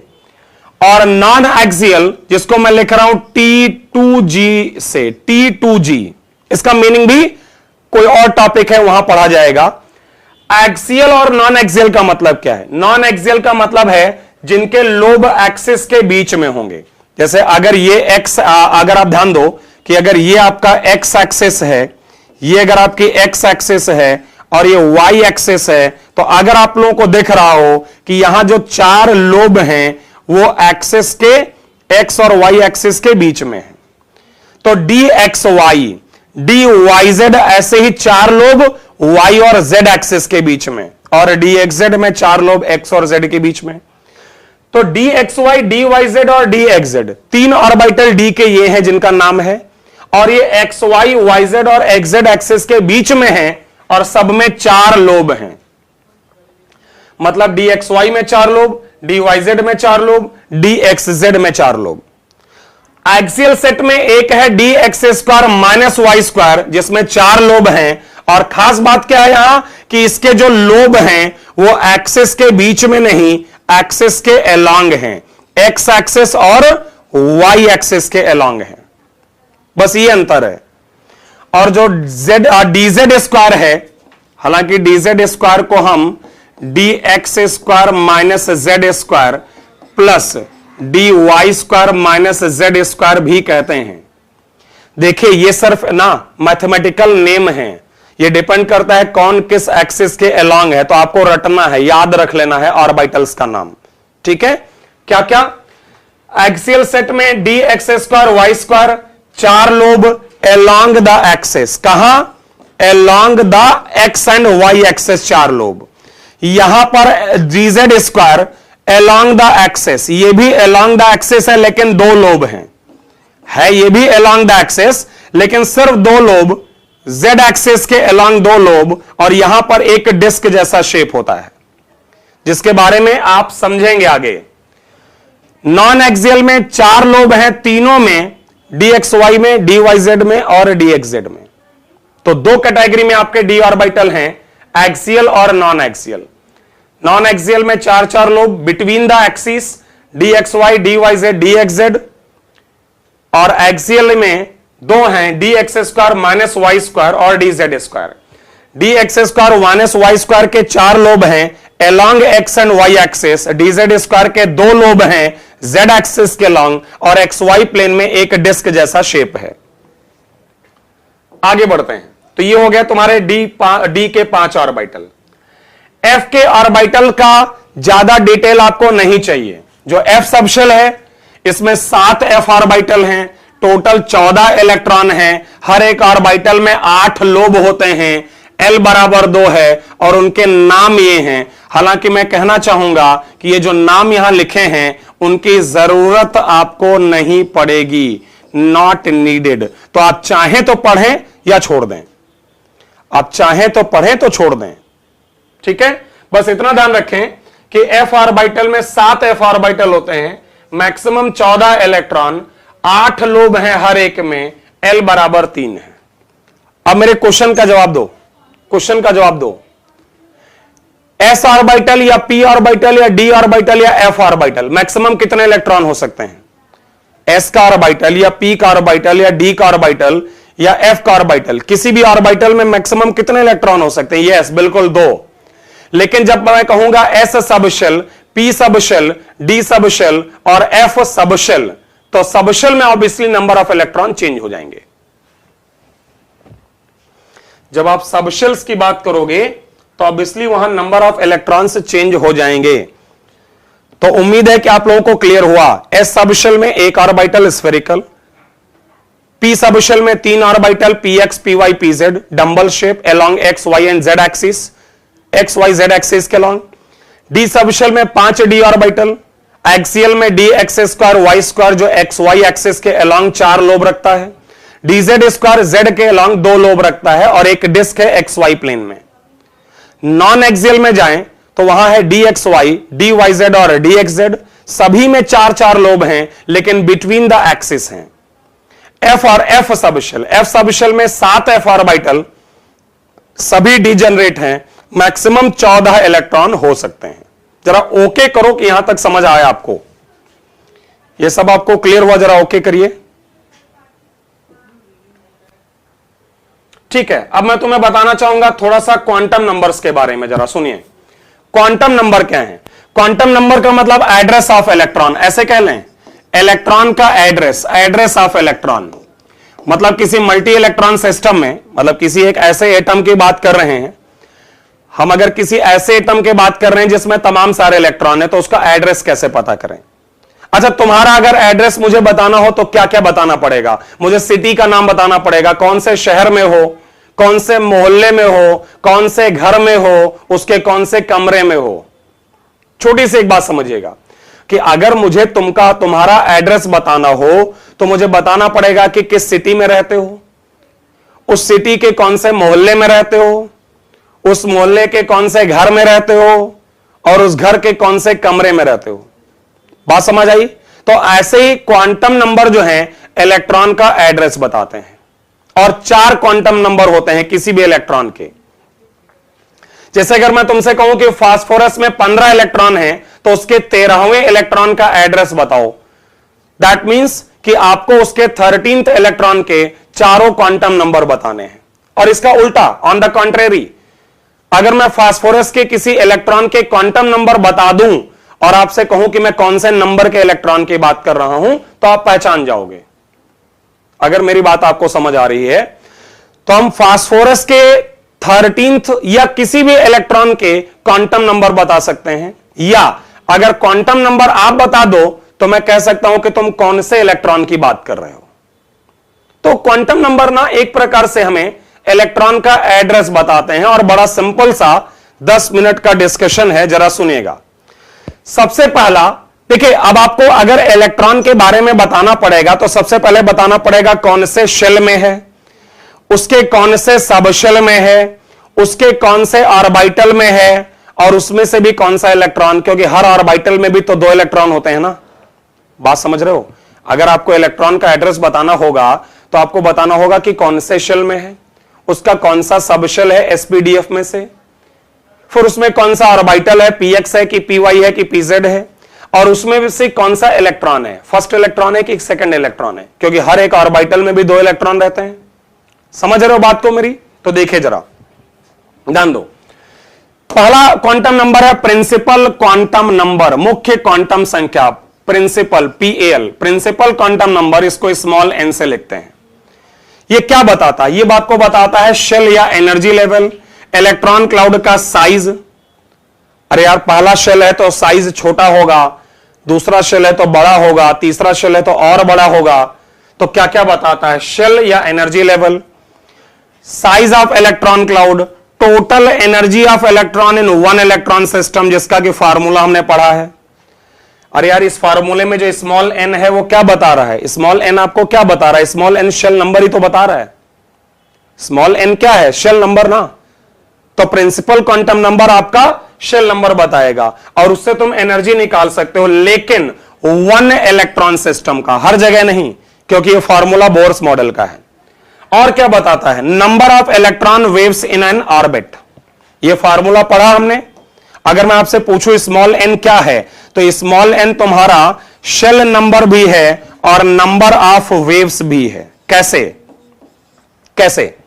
उस दिन तुमको सिखाया था कि न्यूक्लियस के चारों तरफ अगर एक ये ऑर्बिट है रेडियस आर का, तो इसका सरकमफेरेंस 2 पाई आर है, जो कि बराबर होता है किसके? कि अगर इसके चारों तरफ एक वेव है और उसका वेवलेंथ जो है वो लैम्डा है, तो यहां से क्रेस्ट 1 लैम्डा, फिर क्रेस्ट से crest 2 lambda, 3 lambda, 4 lambda, 5 lambda या 6 लैम्डा, 7 लैम्डा, कुछ भी हो सकता है। तो 2 पाई आर बराबर क्या है? n lambda. यहां n क्या है? नंबर ऑफ वेव्स ही तो है। यहां पर स्मॉल n क्या है? नंबर ऑफ वेव्स या नंबर ऑफ लेमडाज ही तो हैं। तो जो शेल नंबर होता है वही नंबर ऑफ वेव्स होती हैं। मतलब पहले शेल में एक वेव, दूसरे शेल में दो वेव, तीसरे शेल में तीन वेव एंड सो ऑन। तो प्रिंसिपल क्वांटम नंबर शेल बताता है, साइज बताता है, इलेक्ट्रॉन की टोटल एनर्जी बताता है वन इलेक्ट्रॉन सिस्टम में, नंबर ऑफ वेव्स बताता है, और n की कोई भी इंटीजर वैल्यू हो सकती है। n की वैल्यू 1 2 3 कोई भी एक इंटीजर वैल्यू n ले सकता है। डोंट वरी, ये नोट्स में तुमको शेयर कर दूंगा पीडीएफ, वो आप लिख लीजिएगा। मैं आपको पीडीएफ शेयर कर दूंगा, वो आप लिख लीजिएगा। ठीक है, बस सुन लेते हैं फटाफट, सिंपल सा कॉन्सेप्ट है। अगला क्वांटम नंबर है azimuthal quantum number, small L से लिखा जाता है। इसके कुछ और नाम हैं, secondary quantum number, auxiliary quantum number या orbital angular momentum quantum number. बात समझो, सेकेंड क्वांटम नंबर है azimuthal quantum number, azimuthal quantum number जिसको स्मॉल एल से लिखा जाता है। इसके कुछ और नाम हैं, secondary quantum number, auxiliary quantum number या orbital angular momentum quantum number. ये क्या क्या बताता है? ये बताता है सबशेल के बारे में। अच्छा, प्रिंसिपल क्वांटम नंबर में क्या बता दिया? शेल, कि कौन से शेल का इलेक्ट्रॉन है। मैंने क्या कहा था? चार चीजें चाहिए, शेल, उसका सबशेल, उसका ऑर्बिटल और उसका कौन सा इलेक्ट्रॉन। तो प्रिंसिपल क्वांटम नंबर में तुमने वो बता देगा आपको क्या कि शेल कौन सा है। एजीमुथल क्वांटम नंबर बताएगा सबशेल या इलेक्ट्रॉन क्लाउड का शेप। अच्छा, शेप कैसे बताएगा? शेप ऐसे बताएगा कि L बराबर जब 0 होता है, जब L बराबर 0 होता है तो S सबशेल, 1 पे P सबशेल, 2 पे D सबशेल, 3 पे F सबशेल, 4 पे G सबशेल, और सबका शेप अलग अलग है। इसका मतलब अगर L बराबर 0 है, अगर किसी सबशेल का L बराबर 0 है तो वो स्फेरिकल है, S सबशेल है। L बराबर 1 है तो P सबशेल है, L बराबर 2 है तो D सबशेल है। तो वो आपको क्या बता दे रहा है? इलेक्ट्रॉन क्लाउड का शेप। जबकि प्रिंसिपल क्वांटम नंबर ने क्या बताया था? इलेक्ट्रॉन क्लाउड का साइज। और ध्यान रहे, L का वैल्यू 0 से n-1 तक होता है। मतलब अगर n बराबर 1 है तो L बराबर 0 है, n बराबर 2 है तो L बराबर 0,1 है, n बराबर 3 है तो L बराबर 0,1,2 है एंड सो ऑन। कैसे? n बराबर 1 है तो L बराबर 0 मतलब 1s, n बराबर 2 तो L बराबर 0,1 मतलब 2s और 2p। भाई 0 है s ऑर्बिटल के लिए and 1s for your p orbital. For n equal to 3, if L equal to 0 1 2, so we can write 3s 3p and 3d। मतलब जो L की वैल्यू है वो 0 से लेकर n-1 तक वरी करती है।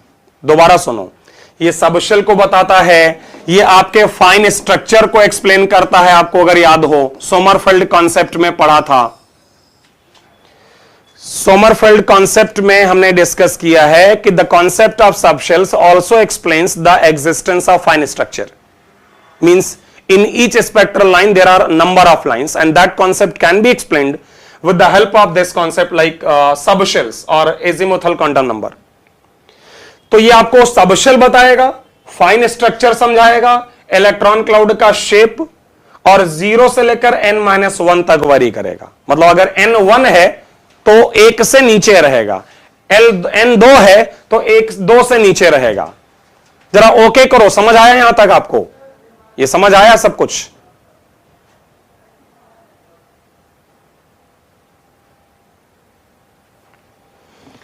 और लास्ट पॉइंट इसमें यह है कि मैंने कहा ये orbital angular momentum quantum number है, क्योंकि ऑर्बिटल के अंदर, ऑर्बिटल में एंगुलर मोमेंटम का फार्मूला है h/2π√LL+1।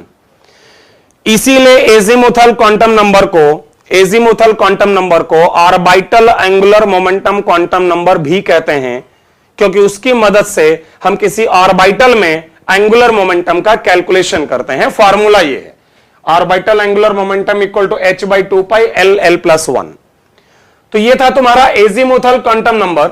अब आगे बढ़ते हैं और बात करते हैं मैग्नेटिक क्वांटम नंबर की। तीसरा अगला मैग्नेटिक क्वांटम नंबर, ये किसको बताता है? सब शेल या ऑर्बिटल को। फिर से मैं याद दिला दूं, मैं आपको फिर से याद दिला दूं कि मैंने कहा है कि आपको क्या चाहिए, कौन से शेल में है, ये बताएगा प्रिंसिपल क्वांटम नंबर, कौन से सबशेल में है ये बताएगा एजीमुथल क्वांटम नंबर, और फिर उस सबशेल के कौन से ऑर्बिटल में है या सब शेल में है, ये जानकारी हमको मिलेगी मैग्नेटिक क्वांटम नंबर से। तो ये हमको बताता है एक तो ऑर्बिटल, दूसरा ओरिएंटेशन ऑफ इलेक्ट्रॉन क्लाउड। अच्छा, ओरिएंटेशन का मतलब होता है डायरेक्शन, कि आपका ऑर्बिटल कौन से डायरेक्शन में है। ये तो पता चल गया कि पी सबशेल है, लेकिन पी सबशेल में पीएक्स पीवाई पीजेड है ना, तो पीएक्स है कि पीवाई है कि पीजेड है, ये बताएगा magnetic quantum number. Magnetic quantum number की वैल्यू 2l+1 के बराबर होती हैं, क्योंकि -l से लेकर ये +l तक वारी करता है पासिंग थ्रू 0।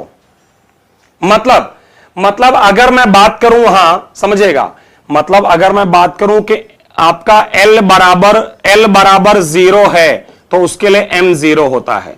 अगर l बराबर 1 है तो m की वैल्यू -1 0 +1 होती है, या कह लो +-1 और 0, 3 वैल्यूज हो सकती हैं।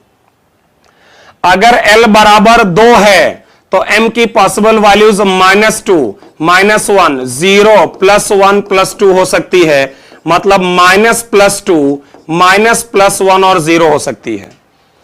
अगर आप लोग थोड़ा सा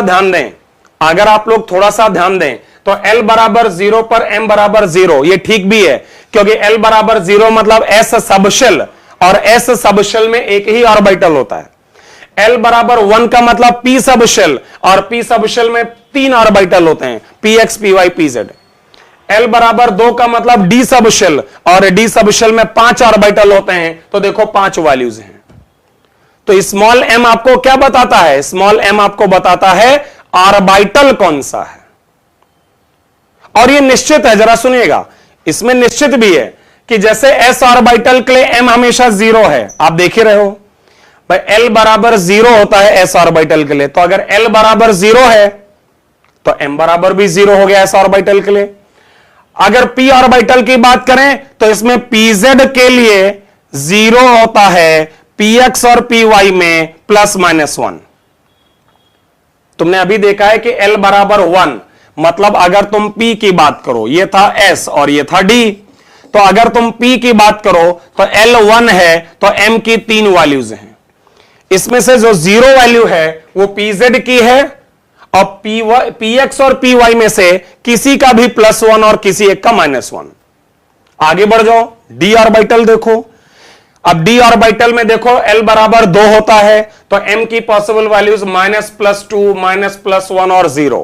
तो इसमें dz² का 0 है, dxz और dyz का +-1, +-1 का मतलब किसी का भी प्लस और किसी का भी माइनस, और dxy और dx² का +-2। इसके आगे तुम्हारा f ऑर्बिटल है, जिसकी जरूरत नहीं है, तो आपको अगर आपकी इच्छा हो तो पढ़िएगा, नहीं तो f ऑर्बिटल की हमें आवश्यकता नहीं है। ये जो है ना, इनकी आवश्यकता नहीं है, बट आपकी इच्छा, अगर आपको पढ़ना है तो पढ़ लो, बट मैं लिख दे रहा हूं नॉट नीडेड, आपको जरूरत नहीं है, इवन जेई एडवांस्ड तक जरूरत नहीं है। मैं दोबारा आपको समझाने की कोशिश करूंगा। मैंने क्या बोला है? मैंने ये बोला है कि s ऑर्बिटल के लिए magnetic quantum number 0, p orbital में px py pz 3 है, तो किसी एक का 0, किसका? pz का, और px और py का +-1। d ऑर्बिटल में dz² का 0, और dxz और dyz जिसमें z आता है उनका +-1, और जिनमें z नहीं आता है उनका +-2। f ऑर्बिटल आपकी इच्छा है, आप पढ़ना चाहें पढ़ें, नहीं पढ़ना चाहें तो आप छोड़ भी सकते हैं, उसकी जरूरत आपको नहीं है। ठीक है, समझ आई बात? चलिए आगे बढ़ते हैं। आखिरी क्वांटम नंबर जिसके बारे में मैंने कहा था कि स्पिन क्वांटम नंबर तुम्हारा श्रोडिंजर्स वेव इक्वेशन से नहीं आता है, और ये बताता क्या है? ये बताता है आपके इलेक्ट्रॉन की 2 क्वांटम स्टेट्स। मतलब आपको पता है कि एक ऑर्बिटल में 2 इलेक्ट्रॉन रहेंगे, एक क्लॉकवाइज रहेगा, स्पिन करेगा एक एंटी क्लॉकवाइज। तो क्लॉकवाइज वाले को अगर s बराबर +1/2 देते हो तो एंटी क्लॉकवाइज को -1/2 देते हो। लेकिन तुम्हें बताना चाहूंगा कि ऐसा भी कोई नियम नहीं है। क्यों? क्योंकि जरा मुझे सोच के बताओ ये क्या है, ये क्या है, क्लॉकवाइज है कि एंटी क्लॉकवाइज है? तुम्हारे लिए क्या है ये डायरेक्शन? तुम्हारे लिए क्या है, क्लॉकवाइज है कि एंटी क्लॉकवाइज है? यस, तो आपके लिए देखो क्लॉकवाइज है, लेकिन मेरे लिए यही एंटी क्लॉकवाइज है। तो ऐसा कुछ नियम नहीं है, ऐसा कुछ नियम नहीं है कि ये क्लॉकवाइज है या एंटी क्लॉकवाइज है। बस ऐसे कह लो कि एक को प्लस देंगे तो दूसरे को माइनस, और इसको माइनस देंगे तो इसको प्लस देंगे। इसके अलावा इसका कोई क्लासिकल एनालॉग नहीं है, मतलब कोई क्लासिकल रीजन या स्पेसिफिक एक्सप्लेनेशन नहीं है। देखो क्या लिखा है कि it express to spin quantum states of electron which has no classical analog, मतलब जिसका कोई क्लासिकल एक्सप्लेनेशन या जस्टिफिकेशन नहीं है। बस ये कह दिया गया कि आपके ऑर्बिटल में 2 इलेक्ट्रॉन हैं, एक क्लॉकवाइज एक एंटी क्लॉकवाइज, किसी एक को +½ किसी एक को -½ तो s बराबर ±1/2। और यहां से आप उस इलेक्ट्रॉन का मैग्नेटिक मोमेंट का ये फार्मूला है जो आप जवाब दे सकते हैं, h/2π(s)s+1। h/2π(s)s+1 ये उस इलेक्ट्रॉन की स्पिन के कारण जो मैग्नेटिक मोमेंट आता है उसका फार्मूला है। अब मेरी बात आप लोग ध्यान से सुनो। प्रिंसिपल क्वांटम नंबर बताता है कौन सा शेल है, इलेक्ट्रॉन क्लाउड का साइज क्या है, 1 इलेक्ट्रॉन सिस्टम की एनर्जी भी बता देगा, किसी शेल में नंबर ऑफ वेव्स भी बता देगा, और n का वैल्यू 1 2 3 4 लेकर आगे कहीं इंटीजर हो सकता है। Azimuthal quantum number small l का वैल्यू ये आपको बताता है सब शेल या इलेक्ट्रॉन क्लाउड का शेप, क्योंकि l बराबर 0 है तो s होगा स्फेरिकल, l बराबर 1 है तो p होगा डंबल, l बराबर 3 है तो होगा डबल डंबल d। तो l का वैल्यू निश्चित है, s के लिए 0, p के लिए 1, d के लिए 2 एंड सो ऑन। l का वैल्यू 0 से शुरू होकर n-1 तक जाएगा, मतलब अगर n बराबर 5 ले लें तो n-1 का मतलब 4 तक जाएगा, 0 से 4 तक। बाकी l जो है वो ऑर्बिटल एंगुलर मोमेंटम भी बताता है, h/2π√L(L+1). फिर आया मैग्नेटिक क्वांटम नंबर, ये बताता है सब शेल या ऑर्बिटल इलेक्ट्रॉन क्लाउड का ओरिएंटेशन कौन सी दिशा में है, डायरेक्शन में है। साथ में बताता है आपका कि जो आपका सब ऑर्बिटल है उसके लिए जो मैंने यहां पर समझाया था, एक बार दोबारा बता दूं कि -L से +L तक जाता है 0 से पास होते हुए, तो उसकी टोटल वैल्यूज 2L+1 आ जाती है। भाई -L से लेकर +L 2L हो गया और बीच में 0, तो total number of values 2L+1। अब S सबशेल में L 0 है तो M 0 ही रहेगा, P सबशेल में L 1 है तो M की 3 वैल्यू है, जिसमें 0 वैल्यू है PZ की और +-1 वैल्यू है PX या PY की। ऐसे L बराबर 2 के लिए M की 5 वैल्यूज हैं, +-2 है DZ, +0 है DZ² का, +-1 है DXZ और DYZ का, और +-2 है D आपका x² -y² और DXY का, जो मैंने यहां तक अभी तक जो बात की है। बाकी ये बात भी सही है कि आपका जो मैग्नेटिक क्वांटम नंबर है ना, ये आपके ज़ीमान इफेक्ट और स्टार्क इफेक्ट को समझाता है, जिस पर हम आगे चर्चा कर लेंगे। बस अभी जान लीजिए आप कि ज़ीमान इफेक्ट और स्टार्क इफेक्ट ये भी आपको मैग्नेटिक क्वांटम नंबर समझाता है। लास्ट में स्पिन क्वांटम नंबर, जिसमें कि मैंने कहा कि ये आपके एक ही ऑर्बिटल में प्रेजेंट 2 इलेक्ट्रॉन की स्पिन बताता है। चूंकि आपका मूविंग इलेक्ट्रॉन अपने आप में एक मैग्नेट होता है, तो उसका मैग्नेटिक मोमेंट भी आप इस फार्मूले से निकाल सकते हैं, spin only magnetic moment. S की वैल्यू किसी एक के लिए +1/2, किसी एक के लिए -1/2, और इस स्पिन क्वांटम नंबर को हमें श्रोडिंगर ने एक्सप्लेन नहीं किया था। क्या आप लोग रेडी हैं क्वेश्चन सॉल्व करने के लिए? क्या आप लोग रेडी हैं क्वेश्चन का जवाब देने के लिए? आज मैंने बहुत सारा थ्योरी बताया है, अगली क्लास में मैं इस पर बहुत सारे क्वेश्चंस आपको करवाऊंगा, तब फाइनली आपको क्लियर होगा। इस बात को दिमाग में बैठा लें। तो अगली क्लास कल ही है, उससे पहले आप अच्छी तरह से इसको रिवाइज कर लेना, ताकि मैं क्वेश्चंस करवाऊं तो समझ आए आपको।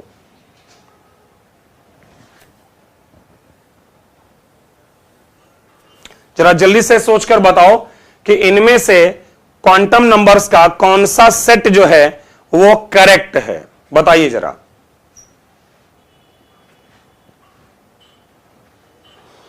अब यहां पर ये फिक्स है कि भाई पीजेड के लिए मैग्नेटिक क्वांटम नंबर 0 रहेगा, वो एक फिक्स्ड कोडिंग है, ऐसे कह लो, वो जस्ट एक कोडिंग है कि पहले से बोल दिया गया कि पीजेड का 0 रहेगा या डीजेड स्क्वायर का 0 रहेगा, वो एक जस्ट कोडिंग है, ठीक है, जो शुरुआत में की गई है, जिसको हम फॉलो कर रहे हैं।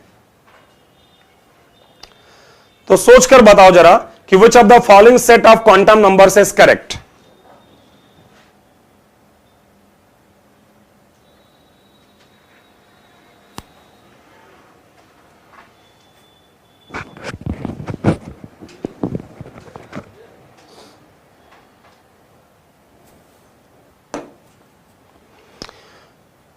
ओके, देखिए पहला ऑप्शन इसलिए गलत है क्योंकि स्पिन क्वांटम नंबर कभी 1 या कभी 0 नहीं होता है, इसलिए दोनों गलत हैं।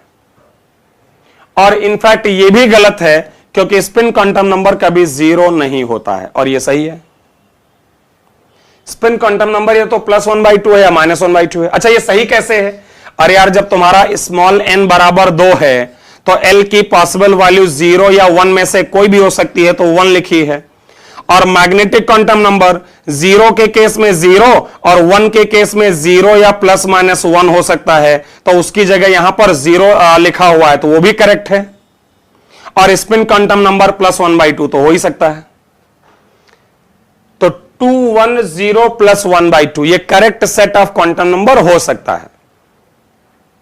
ओके, आप लोगों की तरफ से, क्योंकि फिर मैं चाहूंगा क्लास को यहां स्टॉप किया जाए, और इस पर बहुत सारा क्वेश्चन हमें करना होगा नेक्स्ट वीडियो में, नेक्स्ट लेक्चर में, तभी हम लोग समझ पाएंगे एक्चुअल में। अभी तो जस्ट हमने थ्योरी की बात की है, तो इसको आप लोग नोट्स बना लीजिएगा, फिर नेक्स्ट टाइम मिलते हैं।